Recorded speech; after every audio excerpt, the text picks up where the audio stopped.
ஐயா, மார்க்கண்டேயன்.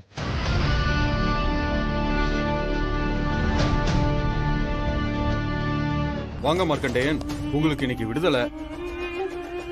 நீங்க வரும்போது கொண்டு வந்த எல்லாம் இருக்கான்னு செக் பண்ணிக்கோங்க.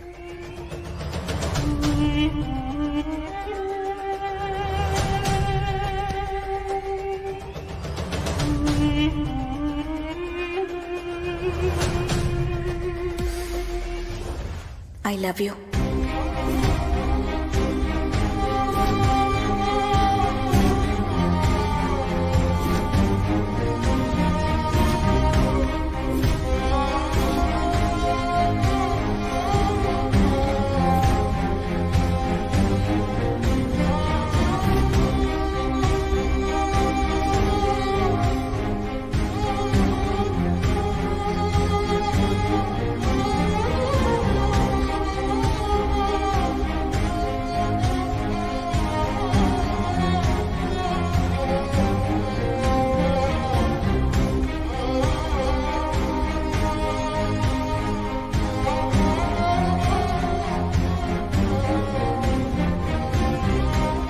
நீங்க பதவி ஏற்கும்போது உங்களோட முதல் நாள் முதல் கையெழுத்து இந்த பேனால தான் போடணும்.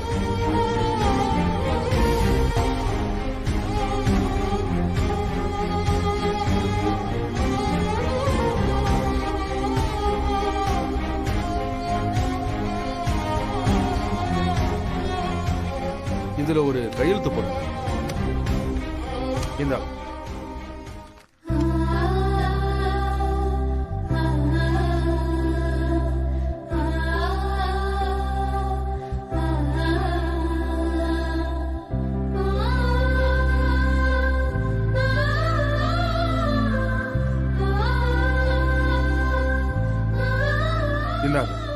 இந்த 7 வருஷத்துல நீங்க இந்த ஜெயில வேலை பார்த்து சம்பாரிச்ச பணம் இந்தாங்க வாங்கிக்கோங்க.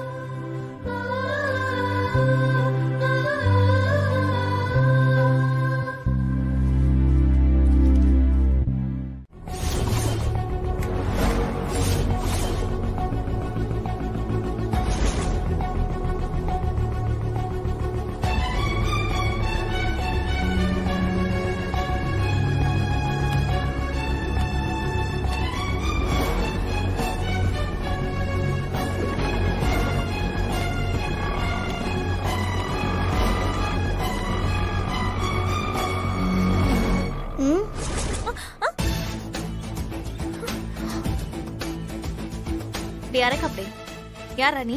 ஆன்ட்டி. ஆண்டியா? போட்டுனா உன்னை யார்கிட்ட? நான் என்னடா அது? ஃபாதர்ஸ் டே gift. ஃபாதர்ஸ் டேயா? எல்லாரும் அவங்க அப்பாவுக்கு gift தருவாங்க.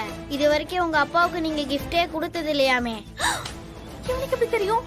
அதான் உங்க அப்பாவே உங்களுக்கு gift கொடுக்க சொன்னாரு. இந்தாங்க வாங்கிக்கோங்க.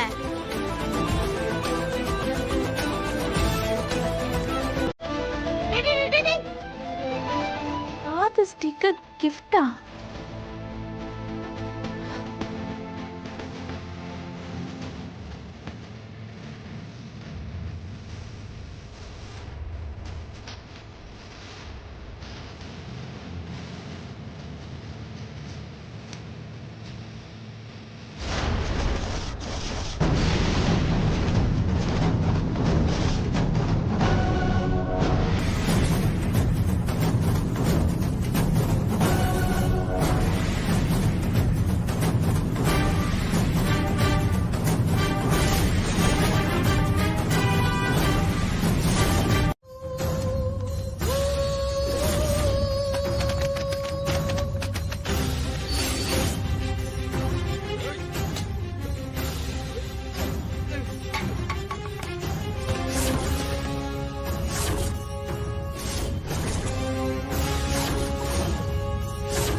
யோ யாரியா நீ? நீ பாட்டு வந்தா பைத்தியக்கார மாதிரி எல்லாத்தையும் தள்ளி விட்டு போற. ஏய், இது என்னோட சூப்பர் மார்க்கெட். ஏன் இஷ்டப்படி என்ன வேணாலும் பண்ணுவேன். இது உன் சூப்பர் மார்க்கெட்டா? நீ விளையாடுறியா? உனக்கு என்ன பண்ற பாரு. யோ செக்யூரிட்டி, ஓனரை கூட்டு வாயா. Okay sir.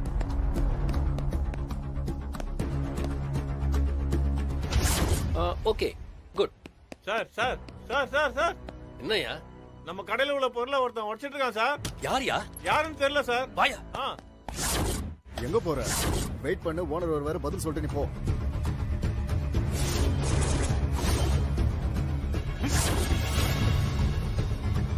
சார்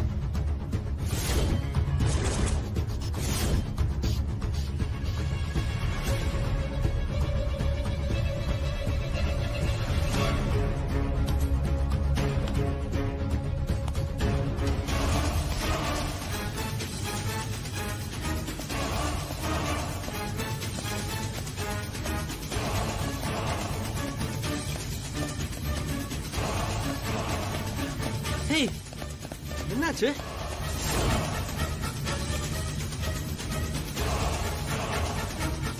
யார் இதெல்லாம் தள்ளி விட்டது? சார், ஒரு வயசான ஆள் வந்து வயசான ஆள் தள்ளி விடுற வரைக்கும் பாத்துட்டு இருந்தியா?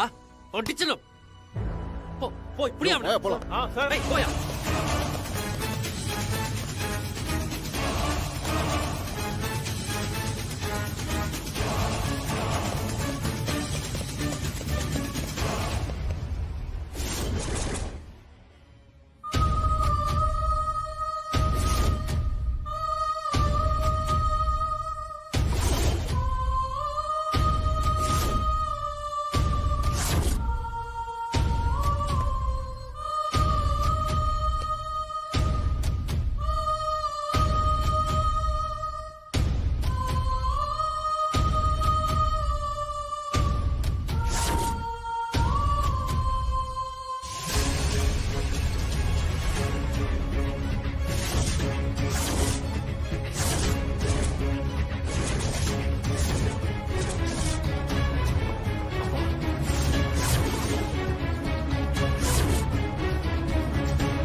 Your order please.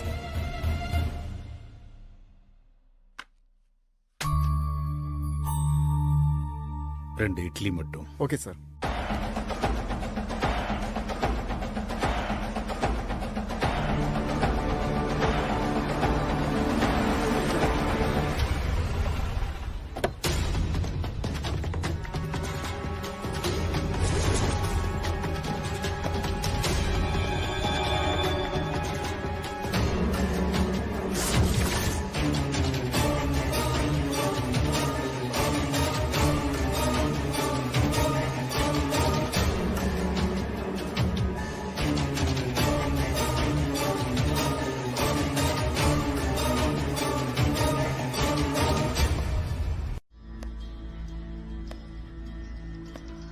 இப்போ கடைசியா ஈசிஆர்ல ஆரம்பிச்ச பிரான்ச்சோட சேர்த்து மொத்தம் 20 பிரான்ச்சஸ் வச்சிருக்கோம். எல்லா ஹோட்டல்லையும் ஒவ்வொரு நாளைக்கு ஒரே மாதிரி மெனு, ஒரே டேஸ்ட்டை மெயின்டைன் பண்ணணும்.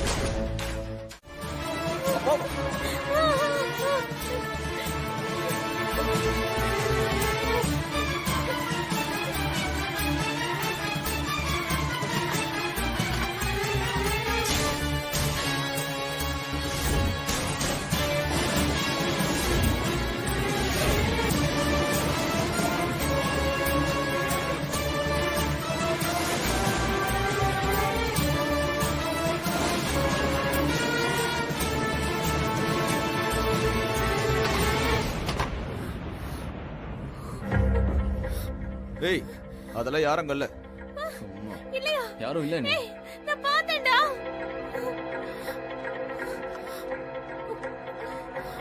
ஐயோ. என்னடா சொல்றீங்க? நான் பார்த்தேன்டா. அவர் அங்க தான் நின்னுட்டு இருந்தாரு. ஏய் பாத்துட்டு தானே வரோம்.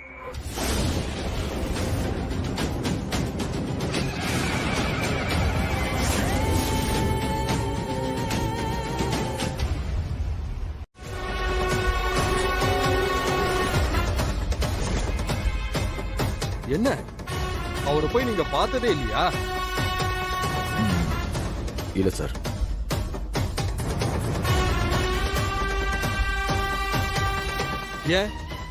ஏன் போய் பார்க்கல? ஏன்பா கொலையே பண்ணிருந்தாலும் பெத்த அப்பா இல்லையா?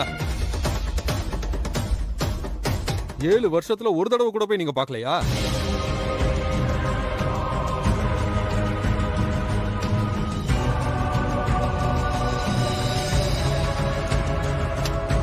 சரி, கம்ப்ளைண்ட் கொடுத்துருக்கீங்க, எடுத்துக்கிறேன்.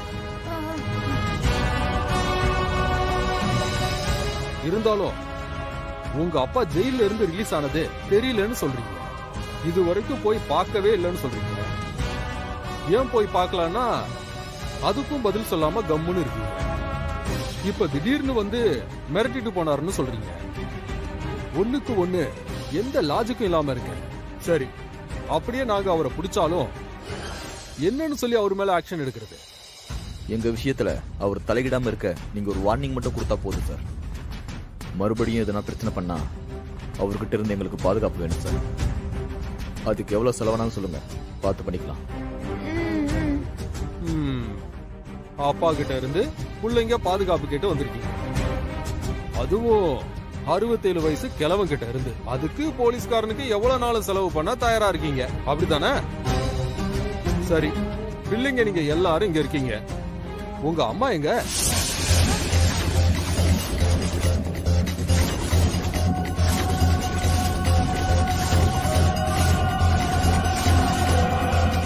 என்னப்பா ஏதோ கேட்க கூடாத கேட்ட மாதிரி பாக்குறீங்க? அப்பான்னு ஒருத்தன் இருந்தா அம்மானு ஒருத்தங்க இருக்கணும்ல. அம்மா இருக்காங்களா இல்ல? இருக்காங்க. இருக்காங்க சார். எங்க இருக்காங்க?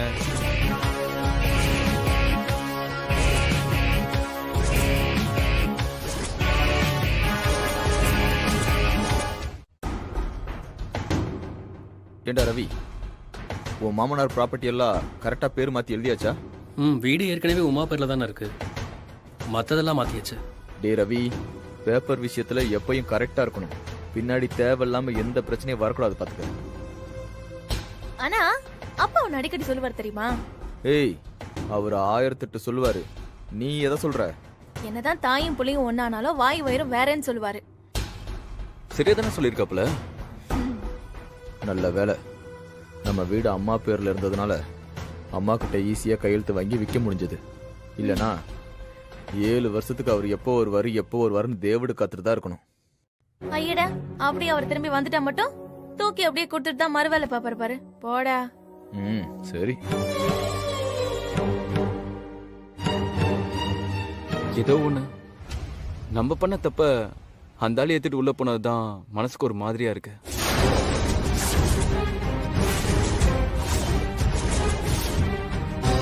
டேய், நீயும் அவர் மாதிரியே நியாயம் அநியாயம் பாவம் புண்ணியம் நல்லது கெட்டதுன்னு பார்த்துட்டு இருந்தீங்கன்னா கடைசி வரைக்கும் இங்க அவர் காலை சுத்திக்கிட்டு அந்த ஹோட்டல்ல டேபிள தான் தொடச்சுக்கிட்டு இருக்கணும். இந்த மாதிரி தனி வீட்டுக்கு ஓனரா இருக்க முடியாது. கையில 4 காசும் பார்த்துருக்க மாட்டேன். இருந்தாலும் பாண்டி சொன்னதுல அர்த்தம் இருக்குன்னு. நமக்காக பழி ஏத்துக்கிட்டு ஜெயிலுக்கு போனவரை நம்ம கண்டுக்காம விட்டது ஏதோ சரியில்லைன்னு தோணுது. ஏன் நீ வேணா அவர் கூட போய் 7 வருஷம் துணைக்கு இருந்துக்கோயேன். ஏய், இங்க பாருங்கடா, இங்க எதுவுமே தர்மம்னு கிடையாது. ஒருத்தனுக்கு எது தேவையோ அதுதான் தர்மம். ரொம்ப யோசிக்காம அடுத்து என்ன பண்ணலான்னு பாருங்க.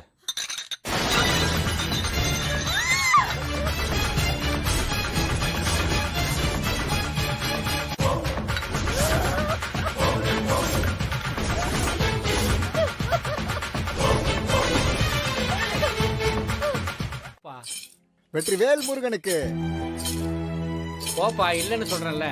ஐயா, இது எனக்காக கேட்கலையா, என் அப்பா முருகனுக்காக கேட்கிறேன். ஐயா, நாளைக்கு கந்த சஷ்டி.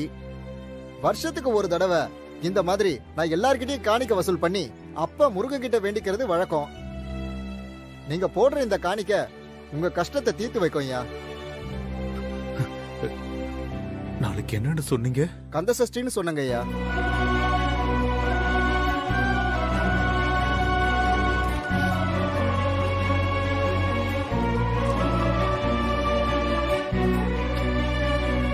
ஐயா, ரொம்ப நன்றிங்க ஐயா.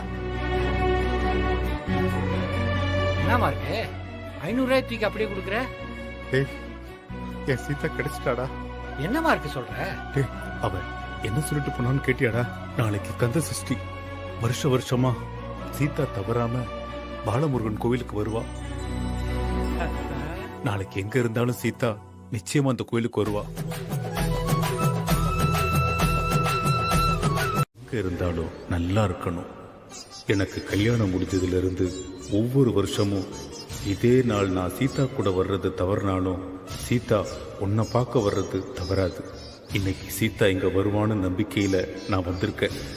எப்படி இதே நாள்ல நீ தெய்வானைய கைப்பிடிச்சியோ அதே போல என் சீதாவை என் கண்ணு முன்னாடி காட்டியிருப்பா. முருகா, எனக்கு ஆபத்து வரும்போதெல்லாம் எனக்கு பக்கபலமா இருந்திருக்க. அப்படியே இன்னைக்கு என் சீதாவை என் கண்ணில் காட்டு.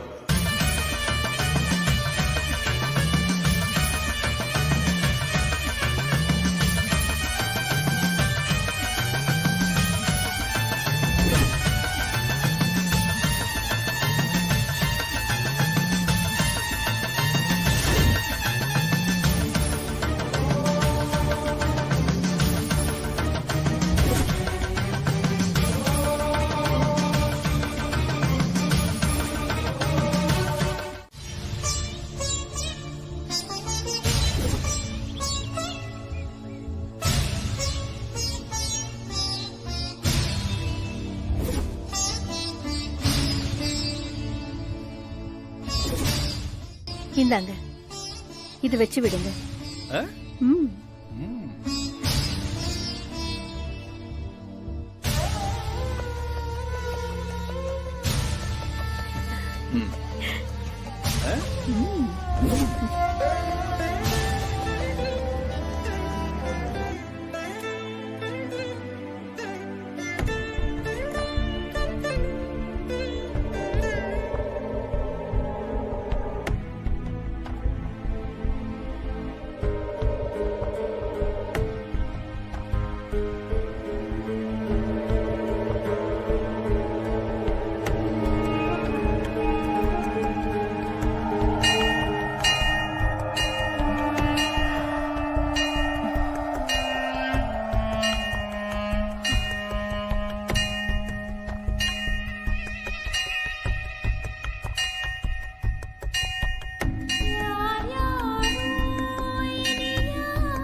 நீர் வழியே மீன்களை போல் என் உறவை நான்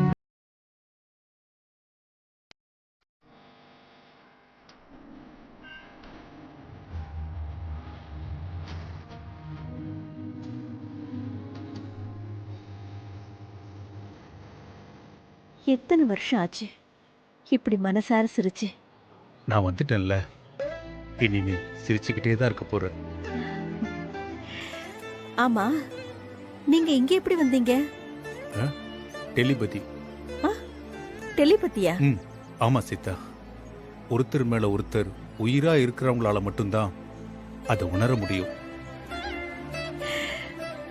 ஆரம்பிச்சிட்டீங்களா உங்க ரொமான்ஸ? என் பொண்டாட்டி கிட்ட நான் ரொமான்ஸ் பண்ணக்கூடாதா? அது சரி.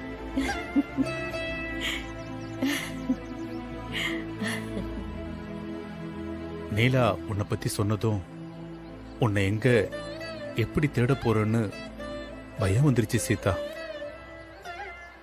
அப்பதான் என் அப்பா முருகன், டேய் நான் இருக்கேன்டா கவலைப்படாதன்னு ஒருத்தன் அனுப்பி வச்சான். அவன் தான் எனக்கு சஷ்டிங்கிறத ஞாபகப்படுத்தினான். ஆமா, அப்புறம்தான் உன்னை தேடி நான் இங்க வந்தேன். அந்த சீதாவுக்காக ராம 14 வருஷம் வனவாசம் போனான். ஆனா இந்த சீதாவுக்காக இந்த ராம 14 மணி நேரம் மட்டும்தான் காத்துக்கிட்டு இருந்தான். இதுக்கு மேல இவன் தாங்க மாட்டான்னு முருக உன்னை என் கண்ணில் காட்டிட்டான்.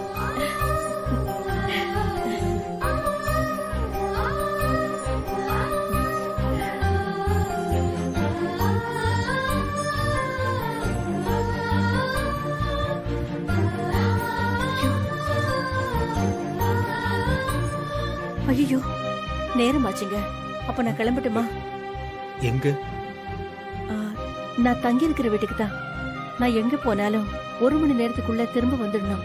இல்லனா பெரிய பிரச்சனையே வெடிச்சிடும். இனி நீ யாருக்காகவும் பயப்படாத சீதா, நான் பாத்துக்கிறேன். நான் இருக்கேன். ஆமா, நீ எங்க இருக்க சீதா? சொல்லு. நான் சொல்றத நீ கேட்க மாட்ட, நீ சொல்றத நான் கேட்கணுங்கிற என்ன திமிரா உனக்கு? வரும்போது அப்படியே பரிதாபமா மூஞ்ச வச்சுட்டு வர்றது. முதலாளி இழிச்சவாயன் தெரிஞ்சதும் தலை மேல ஏறி உட்கார வேண்டியது. ஐயா, கொஞ்சம் மெதுவா பேசுங்க. ஏன் வீட்டுக்கு வந்துட்டு என்னையே சத்தம் போடாத மெதுவா பேசுங்கன்னு சொல்றியா? என்ன திமிரா உனக்கு?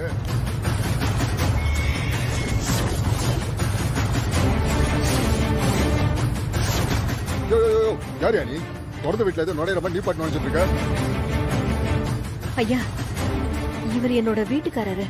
எது வீட்டுக்காரா?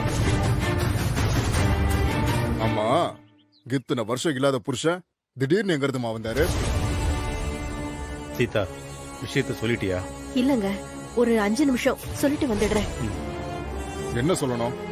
உன் புருஷனையே இங்க தங்க வைக்க ரெக்கமெண்டேஷன் பண்ண போறியா? ஐயா சீதா, ஒரு நிமிஷம் சார். இங்க பாருங்க, நான் சீதாவோட புருஷன். நான் இங்க தங்குறதுக்காகவோ திங்கிறதுக்காகவோ வரல. என் பொண்டாட்டிய திரும்ப அழைச்சிட்டு போறதுக்காக தான் வந்திருக்கேன். இனி அவ உங்களுக்கு வேலைக்காரியும் கிடையாது, நீங்க அவளுக்கு முதலாளியும் கிடையாது. இவ்வளவு அக்கறையா பேசுறிய? புருஷனா பொண்டாட்டி கூட இல்லாம இத்தனை வருஷம் எங்கேயா போயிருந்த? என்ன பண்ணிட்டு இருந்த? அது உங்களுக்கு தேவையில்லாத விஷயம். என்ன கோவம் வருதா உனக்கு? சார், நீங்க பேசுறது சரியில்லை. உங்ககிட்ட நல்லபடியா சொல்லிட்டு போகலான்னு தான் வந்தோம். நாமா, உன்னோட திடீர் புருஷன் பெரிய ரவுடியாட்ட இருக்கு. இதெல்லாம் வேற எங்கேயாவது வச்சுக்க சொல்லு. ஒரு போன் பண்ணான்னு வச்சுக்க, போலீஸ் வந்து அப்படியே கொத்தா தூக்கிட்டு போயிடும். இருக்கிற இடம் தெரியாம போயிடுவீங்க நீங்க 2 பேரும். போதும், இதுக்கு மேல தேவையில்லாம பேசாதீங்க, அப்புறம் ரொம்ப வருத்தப்படுவீங்க. ஓ, புருஷ கூட இருக்கிற தைரியத்துல எதிர்த்து பேசுற அளவுக்கு ஆயிடுச்சா உனக்கு? யோ, உண்மையிலேயே நீ இந்த அம்மாவுக்கு புருஷனா இல்ல வர வழியில தள்ளிட்டு வந்த புருஷனா?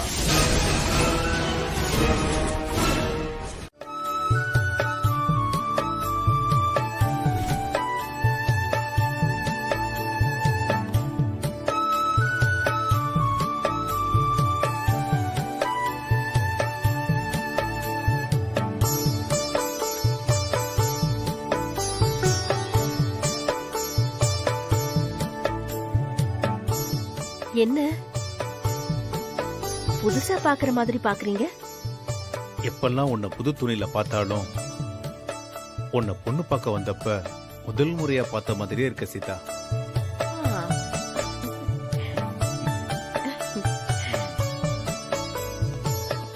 Excuse me sir, today special என்னன்னா 2 mushroom biryani. Okay, thank you sir.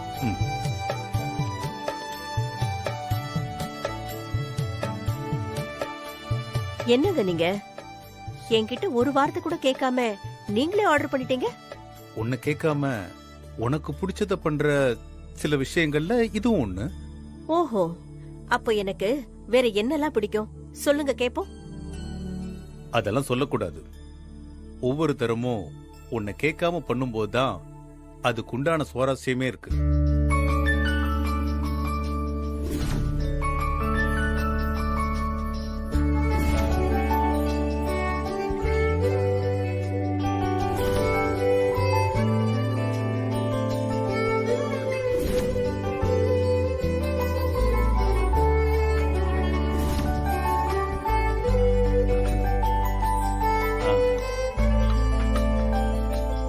Thank you.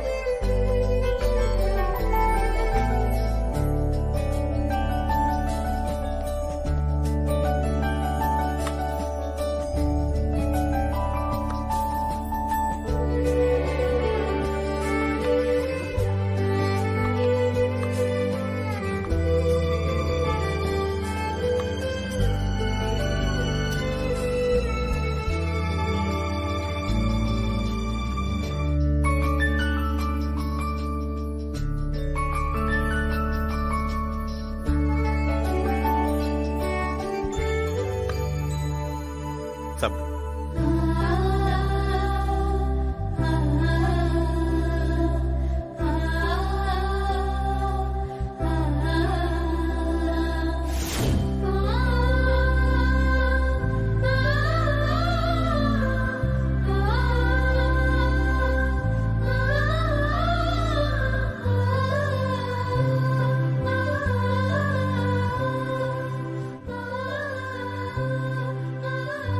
இந்த அன்பும் அக்கறையும் 7 வருஷம் எனக்கு கிடைக்காம போச்சு. இத பாருங்க மச்சான்,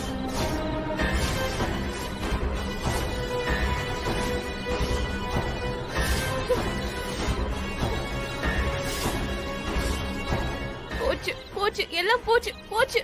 வீடு போச்சு, சொத்து போச்சு, சோகம் போச்சு, எல்லாம் போச்சு. ஏ ரேவதி, பொறுமையாரு ரேவதி, பொறுமையாரு. இப்ப என்ன மெசேஜ் மட்டும் தான் அனுப்பியிருக்காரு, அதுக்குள்ள இதுக்கு எல்லாமே போன மாதிரி ஒப்பார வைக்கிற நீ? அதான் எல்லாம் போதேடா. பேசாம அப்ரூவர் ஆயிரலான்னு இருக்கேன். பணம் இல்லனால நிம்மதியாவாச்சும் இருக்கலாம்ல. டேய், இவ பயப்படுறதுல நம்மளே சேர்த்து பயமுறுத்துறாடா இவன். ஏச்சி, சும்மா இருக்க மாட்டே. மச்சான், வழக்கமா மாமா எதுவும் சொல்லாம தான் செய்வாரு. இப்ப தெளிவா சொல்லியிருக்காரு, கண்டிப்பா ஏதாவது செய்வார் மச்சான். சரிடா, அவர் செய்யறாருனே வச்சுப்போம். அதுக்காக அந்த மெசேஜ்ல இருக்கிற மாதிரி கிளம்பி ஓட சொல்றியா நம்மள? இங்க பாருங்க, போகலன்னா நாளைக்கு சாயங்காலம் ஏமா மாதிரி வந்து நிப்பாரு. என்ன வேணாலும் நடக்கலாம். இதெல்லாம் நடக்காம இருக்கணும்னா நம்ம எல்லாத்தையும் மூட்டை முடிச்செல்லாம் கட்டிக்கிட்டு போறதுதான் நல்லது. டே ரவி, நீ புரியாம பேசுற. நாமனா நம்ம 4 பேர் மட்டும் வீட்டை காலி பண்ணிட்டு போனா பிரச்சனை முடிஞ்சிருமா? முடியாது. அவரோட இடத்த நம்ம மொத்தமா வித்திருக்கோம். நம்ம 4 வீட்டோட அந்த ஆளு விடுவாருன்னு நினைச்சீங்களா? இங்க பாருங்க, அப்போ இங்க குடியிருக்கிற எல்லாத்தையும் காலி பண்ண சொல்றியா? இங்க பாரு, நல்லா புரிஞ்சுக்கோங்க. அவருக்கு தேவை அவரோட இடம், அத நாம வித்தாச்சு. நாம இப்ப அவரையும், யாரு அந்த இடத்துக்கு ஓனரோ அவரை அடிக்க விட்டு வேடிக்கை மட்டும் பார்ப்போம். மச்சான், ஒண்ணுமே புரியல மச்சான், கொஞ்சம் புரியுற மாதிரி சொல்லுங்க. எப்படி அவர் இத லீகலா போகாம அடிதடியா போகணும்னு முடிவு பண்ணிட்டாரோ, நாமளும் அதே ரூட்ல போவோம்.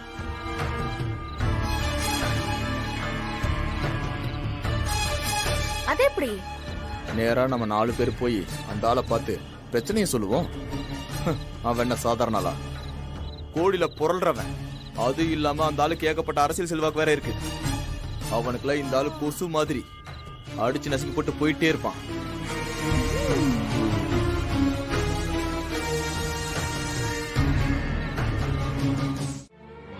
அப்ப அவங்கள அப்படியே சும்மா விட்டுலான்னு சொல்றியா சீதா? அவங்கள தண்டிக்க போறேன்னு சொல்றீங்களா?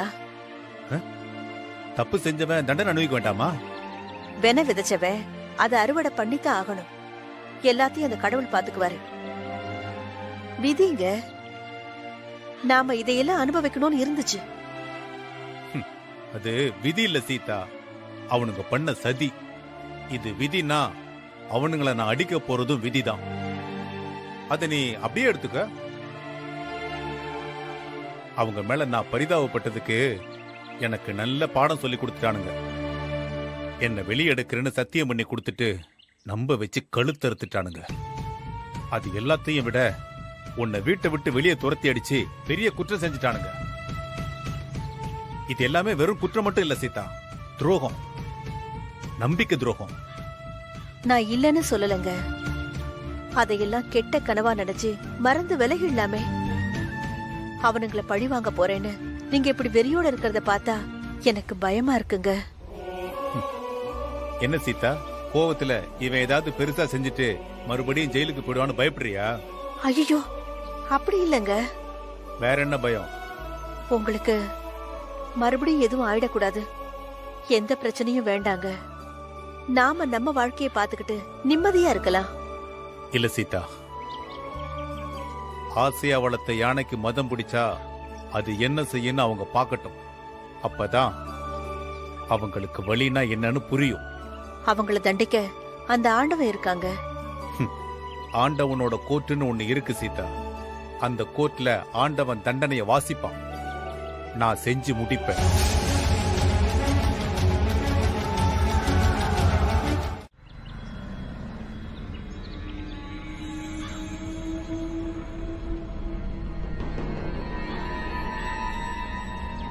என்னடா பார்ட்டி இன்னும் வரல? வந்துருண்ணே, கொஞ்சம் வெயிட் பண்ணுவோம்.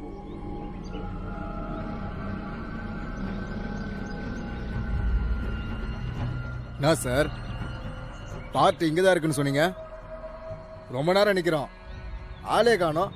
பாஸ்கர், எவ்வளவு நேரம் ஆனாலும் நான் சொன்ன மாதிரி வேலையை முடிச்சிட்டு வா, புரியுதா? புரிஞ்சுது சார். அதெல்லாம் நீங்க சொல்லவே வேணாம், நாங்க பாத்துக்கிறோம் சார். இன்னும் வரலையா தான் ஃபோன் பண்ணோம். அந்த பக்கம் தான் வருவாரு, மிஸ் ஆயிடக்கூடாது, பாத்துக்கோ. முடிஞ்சதும் ஃபோன் பண்ணி சொல்லு. சார் நீங்க தைரியமா இருங்க, மற்றதெல்லாம் நாங்க பாத்துக்கிறோம்.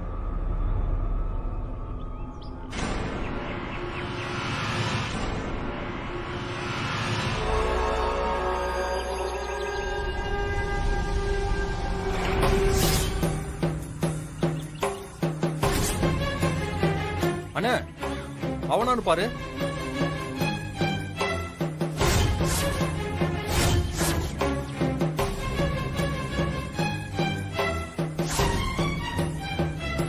டேய், அவனே தான்டா.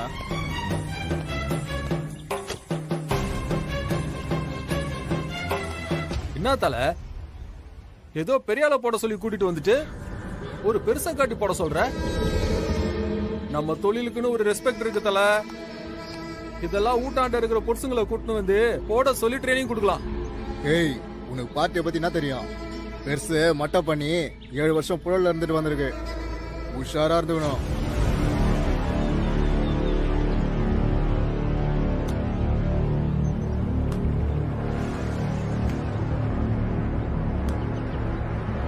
பெருசே, யோ பாத்தியா, கூப்பிட பெரிய தௌலத்து மாதிரி போயினுக்குது. யோ பெருசே, இல்லையா?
ஏய் யாரா அவங்களை அனுப்பிச்சது? சார் சார் தெரியாது சார். யாரா அனுப்பிச்சது? சொல்லிடுறேன் சார், சொல்லிடுறேன். நீங்க கான்ட்ராக்டர் சபாபதி அனுப்புனா சார்.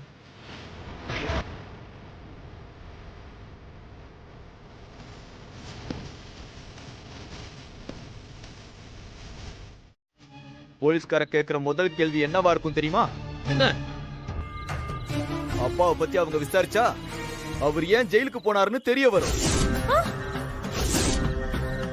அது அப்படியே தோண்டிட்டு போனாங்கன்னு வையி, கடைசியில அது நம்ம கிட்ட தான் வந்து நிக்கும். இப்ப என்ன சொல்ற? போலீஸ் கிட்ட போக வேணாம்னு சொல்றியா? ரவி, அது நமக்கே நாம வச்சுக்கிட்ட ஆப்புன்னு சொல்ல வரேன். சரி, அப்ப வேற என்னதான் பண்றது? நாளைக்கு காலையில 11 மணி வரைக்கும் தான் நமக்கு டைம் இருக்கு. அதுக்கப்புறம் அவ்வளவுதான், நம்ம 4 பேரும் பிரிஞ்சிருவோமேடா.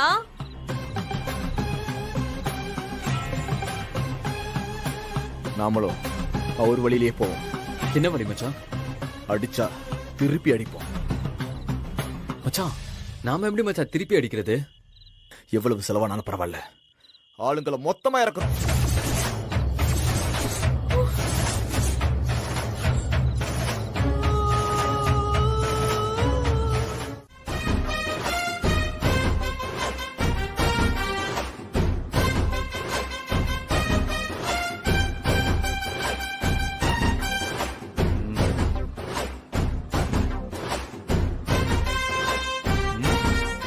என்னங்க இது?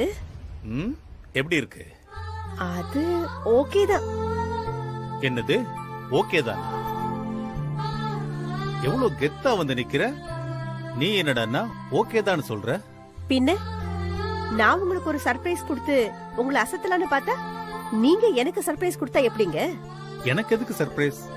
பிறந்த நாள் யாருக்கோ அவங்களுக்கு தானே சர்ப்ரைஸ் கொடுக்க முடியும். ஆமா, உங்களுக்கு தான் பிறந்த நாள். பிறந்த நாள் வாழ்த்துக்கள் மிஸ்டர் மார்க்கண்டேயன். தேங்க்யூ சீதா. என்னங்க, மறுபடியும் பிறந்து வந்திருக்கீங்க. எந்த வம்பு தும்பும் இனி வேண்டாங்க. கரெக்ட் சீதா, பிறந்துதான் வந்திருக்கேன். நம்ம வாழ்க்கைய இன்னொரு தடவை வாழ்றதுக்காக. என்ன இவரு என்ன சொன்னாலும் மனசு மாறவே மாட்டேங்கிறாரு.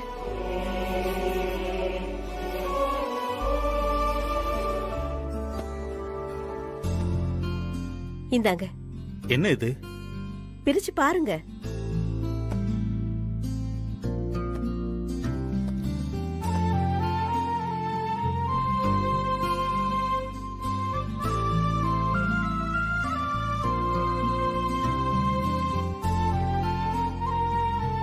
போங்க, போய் இத மாத்திக்கிட்டு வாங்க.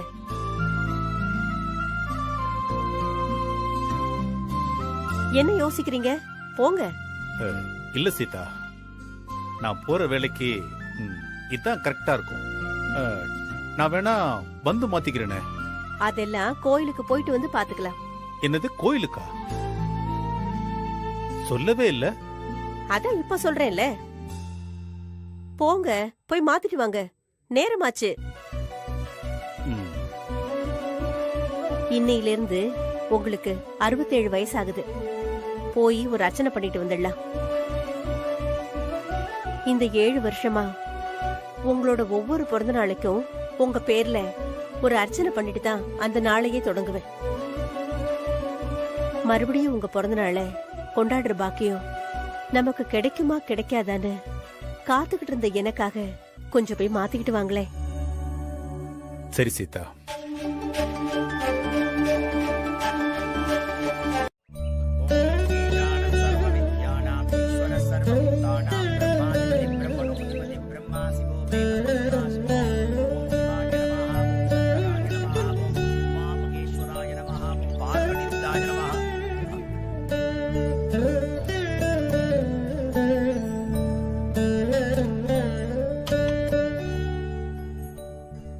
வாங்கம்மா. அர்ச்சனை பண்ணணும். அப்படி யார் பேருக்கு? மார்க்கண்டேயன். மார்க்கண்டேயன். விருச்சிக ராசி. விருச்சிக விசாக ராசி. நட்சத்திரம். சக குடும்பானாம் சர்வா விட்டதா சித்தர்த்தம் அர்ச்சனாபிஷேகட்டோத்திர பூஜா மத்திய கரிஷ்யே. சாமி, சீதாலட்சுமி ரிஷபராசி ரேவதி நட்சத்திரம். இந்த பேருக்கு சேர்த்து அர்ச்சனை பண்ண. அஷ்டலட்சுமி நாமாகிரஸ்ய ரேவதி நட்சத்திரே மீனராசோ ஜானஸ்ய சக குடும்பானாம் சர்வா விட்டதா சித்தர்த்தம். என்னங்க, உங்களுக்கு தானே பிறந்த நாள். என் பேர் இப்ப எதுக்கு சொன்னீங்க? நீ இல்லாம நான் மட்டும் நல்லா இருந்து என்ன பண்ண போறேன்? ஒண்ணு சரியில்லை. ஆமா, சரியில்லைதான். கூட இருக்கிறவங்க அன்பு பிரிஞ்சாதான் தெரியும்னு சொல்லுவாங்க. அது என்னன்னு இப்பதான் எனக்கு புரியுது.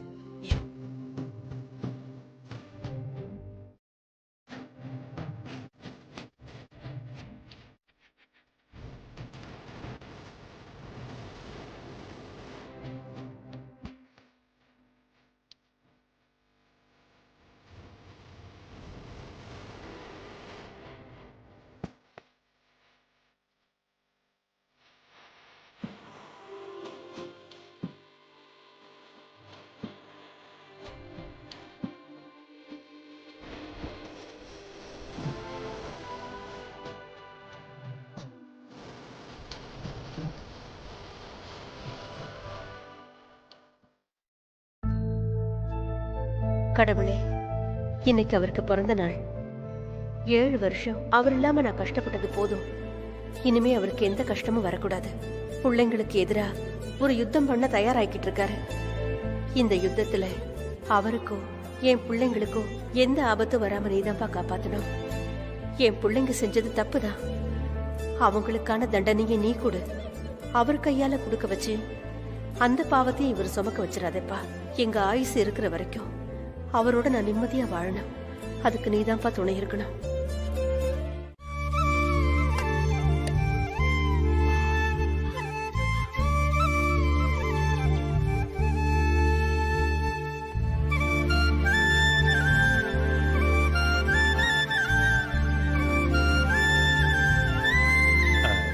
சீதா, போலாமா? இருங்க, இன்னும் கொஞ்ச நேரம் போட்டோம்.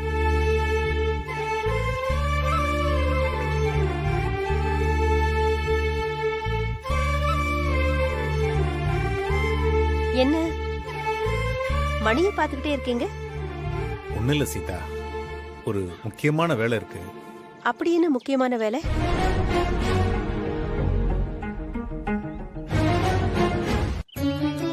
சொல்லுங்க. என் பிறந்த நாளுக்கு உனக்கு ஒரு ட்ரீட் கொடுக்கலான்னு தான். பரவாயில்லையே, கோயிலோட அவ்வளவுதான் நினைச்சேன். ட்ரீட் வேறயா? ஆமா. திரும்பவும் மஷ்ரூம் பிரியாணியா? இந்த தடவை ஸ்பெஷல் ஐட்டம். அடே அப்பா, நிஜமாவா? நிஜமாதான். அடுத்து நேரா நாம கிளம்பி அங்கதானே போறோம். நீ எதிர்பார்க்காத அளவுக்கு இருக்கு. போலாமா? எப்படி போறோம்? ஒரு பெரிய வண்டியில. காரா?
சம்பவமும் நடக்கலல்ல, அப்புறம் ஏன் அதையே நினைச்சு மனசை போட்டு குழப்பிக்கிட்டு இருக்கீங்க? நம்ம பேர பிள்ளைங்களாம் ஓடி வந்து நம்மள கட்டி பிடிச்சுக்கிட்டாங்கல்ல, அது நினைச்சு பாருங்க. ஆமா இல்ல, விஜய், காவியா, கண்மணி எல்லாரும் நல்லா வளர்ந்துட்டாங்கல்ல. எனக்கு அந்த பிள்ளைங்க தாத்தா தாத்தான்னு ஓடி வரும்போதே அப்படியே சப்த நாடியே நின்று போச்சு. அந்த சந்தோஷத்துல அப்படியே ஸ்தம்பிச்சு போய் ஒரு நிமிஷம் என்ன பண்றதுன்னே தெரியல. சின்ன வயசுல நம்ம மேல எப்படி பாசம் வச்சிருந்தாங்க, அது இன்னும் மாறாம அப்படியே இருக்காங்க. அதான் பாரு சீதா, இந்த நன்றி கட்ட பயலுங்க அத்தனையும் மறந்துட்டானுங்க. ஆனா அந்த குழந்தைங்களை பாரு, எதையும் மறக்காம அப்படியே இருக்காங்க. குழந்தைங்களும் கடவுளும் ஒண்ணுன்னு தெரியாமலா சொல்லிருக்காங்க? எனக்கு ஆச்சரியம் என்னன்னா, விஜய், காவியா, கண்மணி இவங்க 3 பேருக்கும் நம்மளை நல்லா தெரியும். ஆனா அந்த சின்ன பாண்டுங்க 3 பேரும் நம்ம வீட்டில் இருக்கும்போது பிறக்கவே இல்லை. அதுவும் இல்லாம இப்ப வரைக்கும் அதுங்க நம்மளை பார்த்ததே இல்லை. ஆனா அந்த பிள்ளைங்களை பாத்தியா, தாத்தா பாட்டின்னு வந்து ஒட்டிக்கிச்சுங்க. ஒவ்வொன்னும் எவ்வளவு அன்பா பாசமா வந்து ஒட்டிக்கிச்சு இல்ல?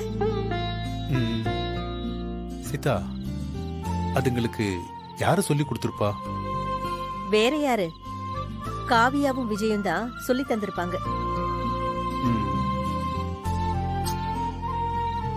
ஒரு பக்கம் அவங்க அம்மா அப்பா எல்லாம் உன் காலில் விழுந்து கதறிக்கிட்டு இருக்காங்க. ஆனா இந்த பிள்ளைங்க அவங்களை கண்டுக்காம நேரா தாத்தா பாட்டின்லாம் ஓடி வந்தாங்க.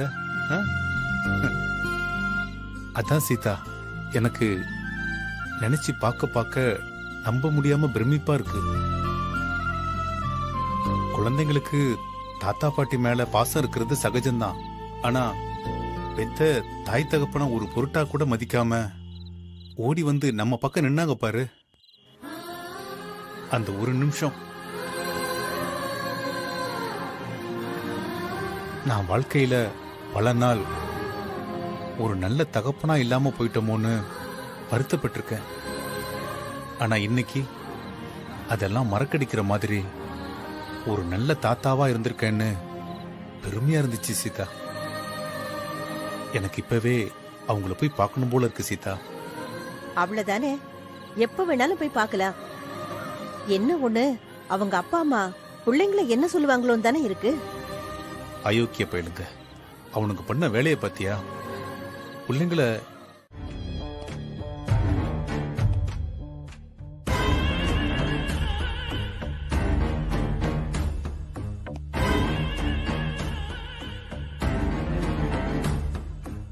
பண்றதெல்லாம் பண்ணிட்டு எப்படி உட்கார்ந்துருக்கான் பாரு அவன்.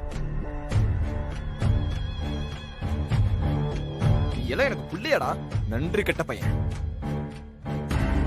ஏங்க கொஞ்சம் சும்மா இருங்க. ஏய், என்னடி சும்மா இருக்க சொல்ற? நம்ம வீட்டு அந்த ஆள் புல்டோசர் வச்சு இடிக்க வரான், அந்த ஆள்கிட்ட போய் ஒட்டிட்டு இருக்கான் அவன்.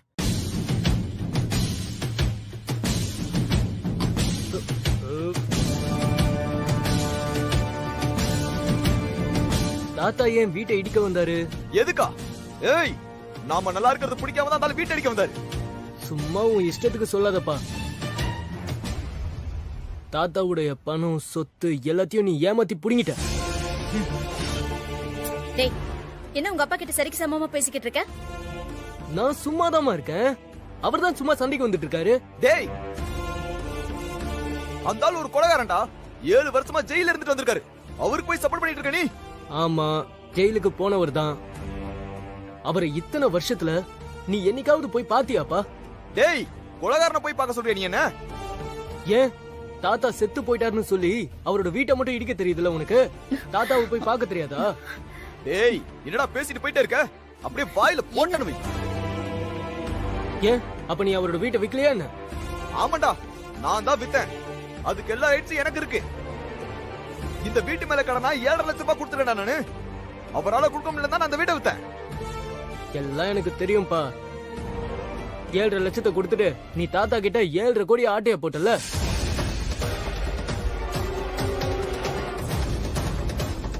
நீங்க முட்டாங்க வல்லன்னு வையி, அந்த ஆளு இன்னைக்கு நான் உண்டுல நாக்கிருப்பேன். நான் யாருன்னு காட்டியிருப்பேன் அந்த ஆளுக்கு. நாங்க மட்டும் வரலன்னு வச்சுக்கோங்க, அவர் உங்க எல்லாரையும் உண்டுலன்னு பண்ணிருப்பாரு. எங்களை பார்த்துட்டு தான் உங்க எல்லாரையும் சும்மா விட்டுட்டு போனாரு. ஏய், நீ எல்லாம் எனக்கு புள்ளியாடா. போடா போ, போய் அந்த கிழவன் கூட இருந்துக்கோ. மேகலா, இவனை இப்பவே வீட்டை விட்டு வெளியே போக சொல்லு. ஏங்க, கொஞ்ச நாள் வாய் வச்சுக்கிட்டு சும்மா இருக்க மாட்டீங்களா? ஏற்கனவே எல்லாம் நமக்கு எதிராவே நடந்துகிட்டு இருக்கு. இந்த நேரத்துல நம்ம புள்ளைய நமக்கு எதிரா நீங்களே திருப்பி விடுவீங்களா? பெத்த அப்பனுக்கு துரோகம் பண்ணிட்டு இருக்காம அவனை வேற ரெடி பண்ண சொல்ற. அப்போ நீ உங்க அப்பாவுக்கு பண்ணது பேர் என்ன?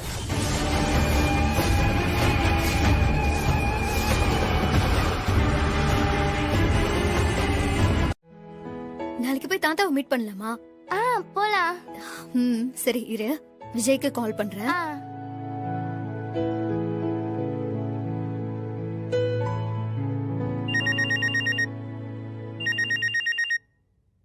காவியா, சொல்லு காவியா.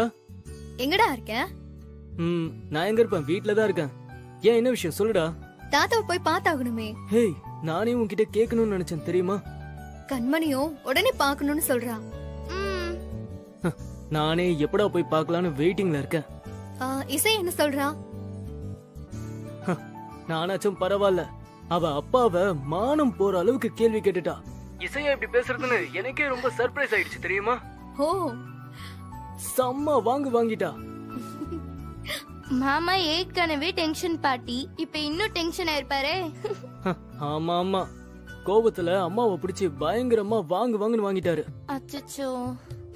இனி நீ யார்கிட்ட பேசுற, எங்க போற, எங்க வரன்னு எல்லாத்தையும் நோட் பண்ண ஆரம்பிச்சிருப்பாங்களே. கண்டிப்பா. நான் எங்க போனாலும் யார்கிட்ட நான் போன் பேசினாலும் ஓரக்கனால உத்து பாத்துட்டு இருக்காங்க. அதனாலதான் நான் தனியா இப்படி உட்கார்ந்துட்டு இருக்கேன். நீ அத்தை மாமாக்கு தெரியாம இசைய மட்டும் கூட்டிட்டு வந்துரு, நம்ம போய் பாத்துட்டு வந்துடலாம். சரி ஓகே, நான் வரேன். இன்னும் அரை மணி நேரத்துல நம்ம வழக்கமா போற ஸ்பாட்டுக்கு நீங்க 2 பேரும் வந்துருங்க, நாங்களும் வந்துடுறோம். அதெல்லாம் நான் பாத்துக்கிறேன். நிலாவையும் குட்டியையும் எப்படி கூட்டிட்டு வருவ?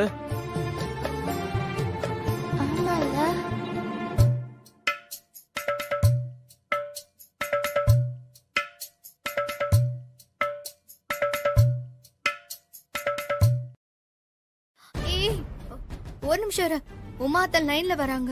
என்ன சொல்ல போறாங்களோ தெரியல, நீ ஹோல்ட் பண்ணு, நான் என்னன்னு கேட்டுட்டு வரேன். சரி ஓகே.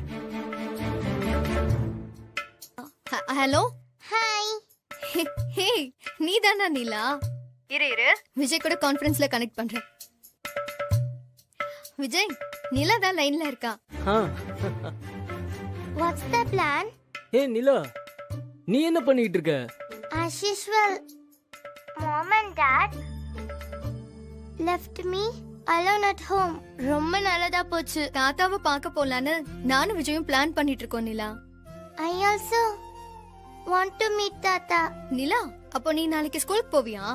ஃபீவர்னு சொல்லி லீவ் போட்டுருவேன். ஹே. சரி, குட்டியை யார் போய் கூட்டிட்டு வருவா? I will pick her. பாத்து நிலா, மலர் சித்தி கேள்வி மேல கேள்வி கேட்பாங்க. நாம மீட் பண்ண போற விஷயம் யாருக்கும் தெரியக்கூடாது. Don't worry, I can handle. நம்ம சங்காத்தமே வேணான்னு ஒதுங்கி போயிருக்கணும். சார், நிஜமாதான் சொல்றீங்களா? எங்க அப்பா பயத்துல ஒரு வார்த்தை கூடயா பேசல? ஆமா, அந்த ஆள் ஸ்டண்ட் அடிக்கிறதெல்லாம் நம்ம பக்கம் மட்டும்தான். வெயிட்டான ஆளுங்க போனா அப்படியே பம்மிட்டு போயிட வேண்டியது.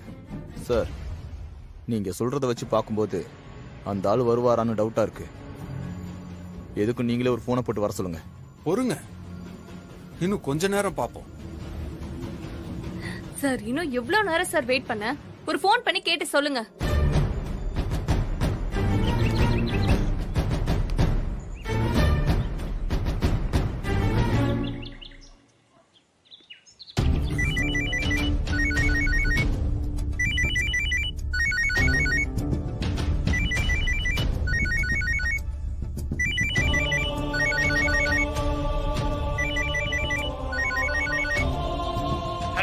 ஹலோ.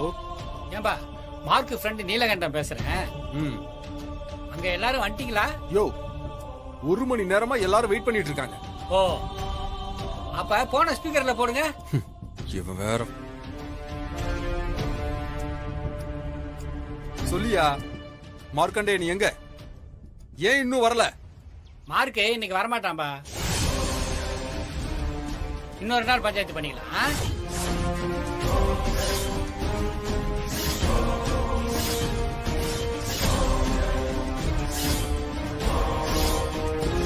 யோ, நாங்களாம் அப்ப என்ன பொழப்பு இல்லாம உட்கார்ந்துட்டு இருக்கோமா? நீ எதுக்கு வேணா உக்காந்துக்க. மார்க்கு இன்னைக்கு வரமாட்டான். இது அவன் சொல்லிலாம் நான் சொல்லல. நீங்க எல்லாம் வெயிட் பண்ணிட்டு இருப்பீங்களேன்ட்டு நானே போன் பண்ணி சொல்றேன். ஏன் வர மாட்டோம்? மார்க்கு ஒரு முக்கியமான மீட்டிங்ல இருக்காமா. நீங்கன்னு கிடையாது, யார் கூட்டாலும் அவன் வரமாட்டான். யோ, அந்த ஆள் மட்டும் இங்க வரல என்ன பண்ணுவ? உன்னால ஒன்னும் பண்ண முடியாது. எல்லாரும் போய் வேலையை பாருங்க. நான் வச்சிடறேன். ஏய் ஏய் ஏய்,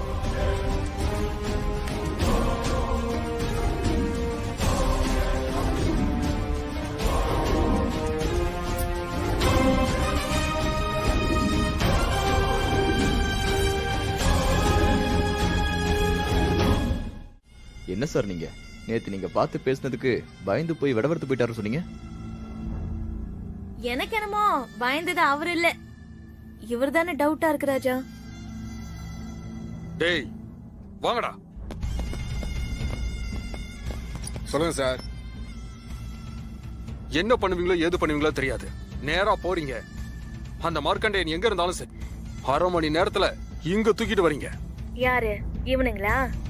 ஏற்கனவே அடி வாங்கினவனுங்க எல்லாம் ஐசியூல படுத்து கிடக்குறானுங்க. டேய் தம்பிங்களா பாத்துரா. டேய் சொல்லுங்க சார். போகும்போது நம்ம பாம்பு ரவியை கூட்டிட்டு போங்க. ஆள் வரலன்னா ரவி கிட்ட ஒரு சாம்பிள் காட்ட சொல்லுங்க. அவ தானா வருவான். சரி சார்.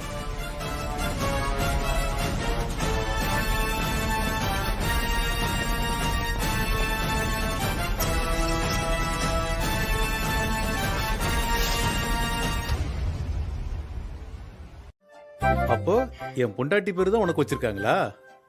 இல்ல தாத்தா, என் பேரு தான் உங்க பொண்டாட்டிக்கு வச்சிருக்கீங்க. ஆமாண்டா செல்லம், உன் பேரு தான் எனக்கு வச்சிருக்காங்க.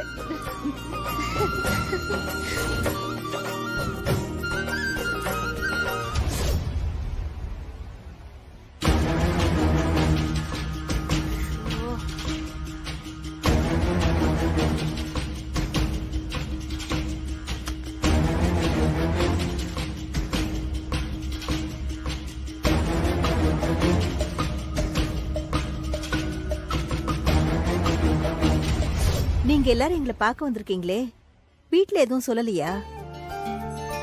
போவாதன்னு சொன்னாங்க. நாங்க எப்படி கேட்போமா? டே என்னடா சொல்ற? நீங்க சொன்னதை அவங்க கேட்டாங்களா? அவங்க சொல்றத நாங்க ஏன் கேட்கணும்? தாத்தா என்னடா சொல்லு சொல்லுடா. எங்களை விட்டுட்டு எங்கேயும் போக மாட்டேன்ல? இல்லடா இல்லடா, எங்கேயும் போக மாட்டேன்டா.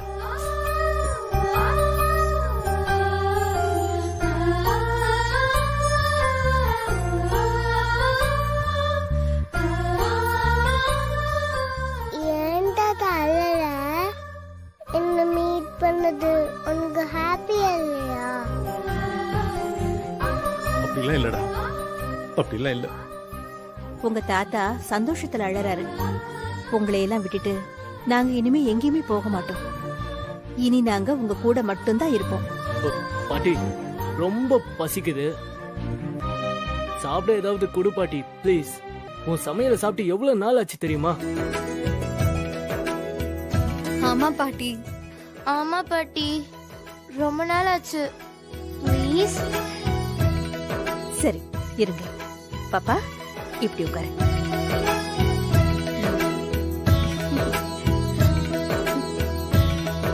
நீ என்ன படிக்கிற? தேர்ட். நீங்க என்ன படிக்கிறீங்க? இதுல யாரு நல்லா படிப்பீங்க?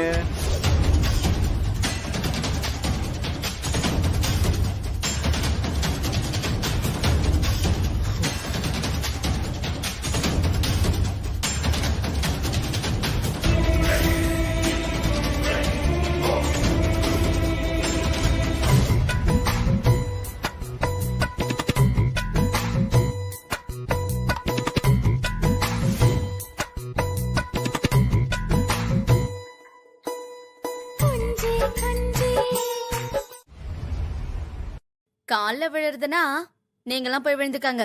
நான்லாம் விழ மாட்டேப்பா. பாருடா. மலர் பாண்டி சொன்னதுதான் எனக்கு சரின்னு படுது. பணத்தை கொடுக்கறோம், கால்ல விழுறோம், திரும்ப வந்துகிட்டே இருக்கோம். சாட்சிக்காரன் கால்ல விடுறத விட சண்டைக்காரன் கால்ல விழுந்து சமாதானமா போறதுதான் சாணக்கியத்தனம். சரி, ஆளுக்கு ஒரு 5 லட்சம் போட்டு ஒரு 20 லட்சத்தை அந்த ஆள் மூஞ்சில விட்டறிஞ்சு பார்ப்போம். எவ்வளவோ செலவு பண்ணி பார்த்தாச்சு, இதையும் பண்ணி தான் பார்ப்போமே. அவருக்கு தெரியாம நாம இந்த சொத்து வித்தது தப்புதான். அதுக்கு கொடுக்கற விலை மாதிரி நினைச்சிட்டு கொடுத்துருவோம். இத்தனைக்கும் அடங்காத ஆளு நீங்க கொடுக்கற பணத்தை பார்த்தா அடங்கிடுவார்னு நினைக்கிறீங்களா? கொடுத்து பாப்போம் நீ. அவரோட பிரச்சனை இன்னைக்கு இந்த சொத்து தானே. பணத்தை கொடுத்து பாப்போம், எல்லாரும் மன்னிப்பும் கேட்டு பாப்போம். எனக்கு என்னமோ அப்பா ஒத்துக்கலனா கூட அம்மா பேசி சம்மதிக்க வச்சிடுவாங்கன்னு தான் தோணுது. அதுக்காக 20 லட்சமா? அக்கா, 20 லட்சத்தை பார்த்தா இத்தனை வருஷமா கட்டி காப்பாத்துன கோடிக்கணக்கான சொத்து அப்படியே கையை விட்டு போயிரும். பரவாயில்லையா?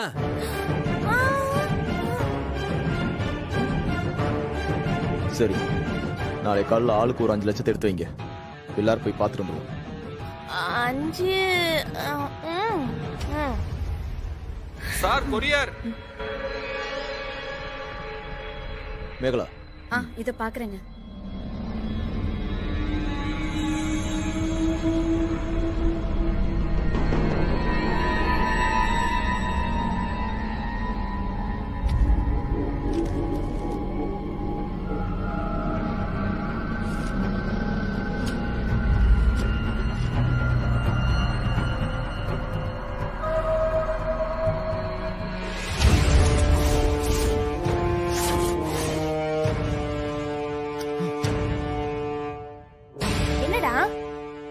என்னங்க லெட்டர் அது?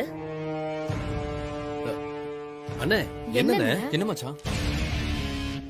சமரசம் பேசலாம்னு சொன்னீங்கல்ல, அதுக்கு இனிமே அவசியம் இல்ல. என்னாச்சுன்னு நான் தான் அப்பவே சொன்னேன் அந்த ஆளை பத்தி. அண்ணே, என்ன ஆச்சுன்னு சொல்லுண்ணே. நம்ம அப்பா நமக்கு வக்கீல் நோட்டீஸ் விட்டுருக்காரு. நம்ம எல்லாரும் சொத்தை ஏமாத்தி அபகரிச்சிட்டோன்னு நோட்டீஸ் விட்டுருக்காரு. எங்க கூட இதை என்னன்னு பாரு மலர். ஏய், நாளைக்கு நம்ம எல்லாரும் கோர்ட்ல ஆஜராகணுமா? நம்ம எல்லாரும் மேலயும் மொத்தமா சிவில் கேஸ் கொடுத்துட்டாரு அவரு.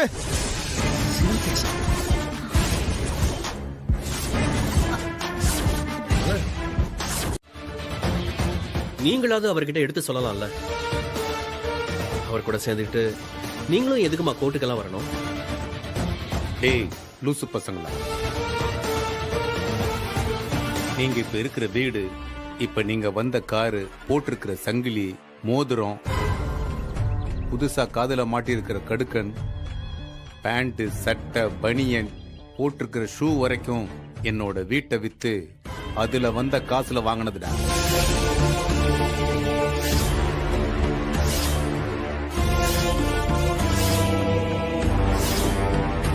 ஏய், நாங்க இப்ப வரும்போது வேணா ஆட்டோல வந்திருக்கலாம்டா, யாருக்கு தெரியும்.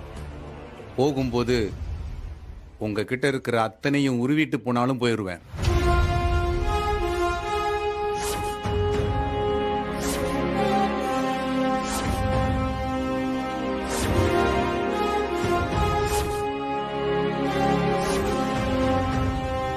ஏங்க, எதுக்கு தேவையில்லாம இவங்க கிட்ட போய் சண்டை போட்டுக்கிட்டு இருக்கீங்க?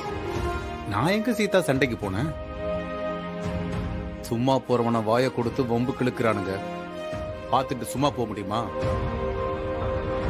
இங்க பாருங்க, நீங்களும் முன்ன மாதிரி கிடையாது, நாங்களும் முன்ன மாதிரி கிடையாது. 7 வருஷம் ஆச்சு. முதல்ல மாதிரிலா நீங்க எங்களை எதிர்த்து நிக்கவும் முடியாது, இதுக்கு மேல நீங்க ஒண்ணு கிழிக்கவும் முடியாது. ஒழுங்கு மரியாதையா நாங்க கொடுக்கறத மட்டும் வாங்கிட்டு மிச்சம் மீதி இருக்கிற காலத்தை நிம்மதியா வாழ பாருங்க. டேய், என்கிட்ட இனி இழக்கிறதுக்கு எதுவுமே கிடையாதுடா. ஆனா உங்ககிட்ட எல்லாமே இருக்கு. டேய், ஒரு மோதல்னு வந்துட்டா இருக்கிறவன் எப்பவுமே தங்கிட்ட இருக்கிறத காப்பாத்திக்கத்தான் போராடுவான். ஆனா இல்லாதவன் என்ன ஆனாலும் சரின்னு ஏறி அடிப்பான். நீ சொன்ன அதே 7 வருஷத்துக்கு முன்னாலதான் நானும் உங்க அம்மாவும் கொஞ்சம் இரக்கம் காட்டிட்டோம்.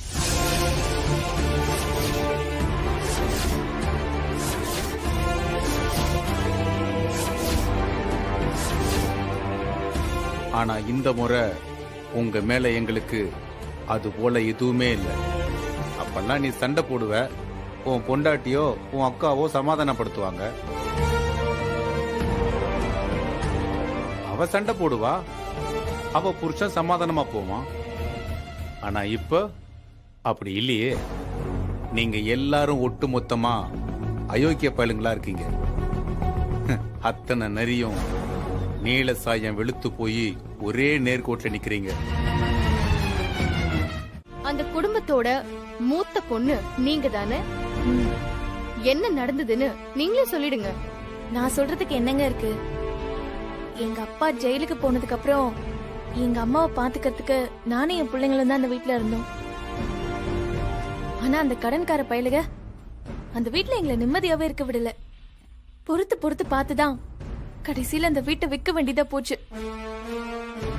அந்த வீட்டை விற்கிறதுக்கு எங்க அம்மா கையெழுத்து போடும்போது அந்த பேனால இருந்தது இங்க் இல்ல, என்னோட ரத்தமோ கண்ணீரும் தான்.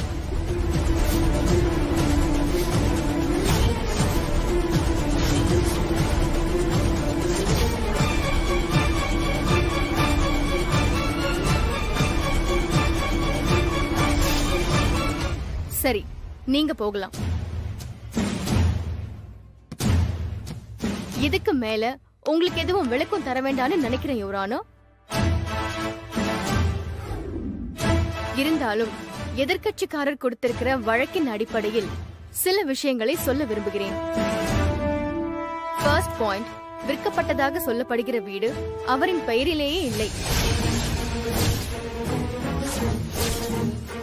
செகண்ட் பாயிண்ட், அந்த வீடு ஏற்கனவே கடனில் மூழ்கிய நிலையில் இருந்தது. தேர்ட் பாயிண்ட், அந்த வீட்டை விற்றது ராஜாவோ ரவியோ அல்ல, அவருடைய மனைவி சீதா தான்.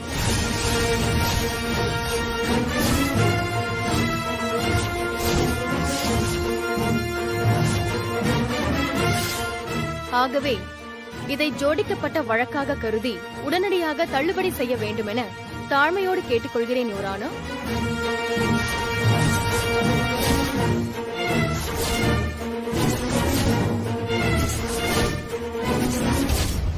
திருமதி சீதா வீடு நஷ்டமடைந்து விடக்கூடாது என்றும் பின்னால் தன்னுடைய பேர குழந்தைகள் பயன்பெற வேண்டுமென்ற நல்ல எண்ணத்தில்தான் அந்த வீட்டை விற்றுள்ளார்.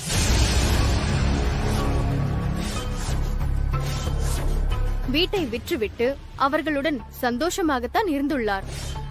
ஜெயிலில் இருந்து திரும்பி வந்துள்ள திரு மார்க்கண்டேயன் சீதாவின் மனதை மாற்றி இன்று அவரையும் சேர்த்து கோர்ட்டில் கொண்டு வந்து நிற்க வைத்துள்ளார்.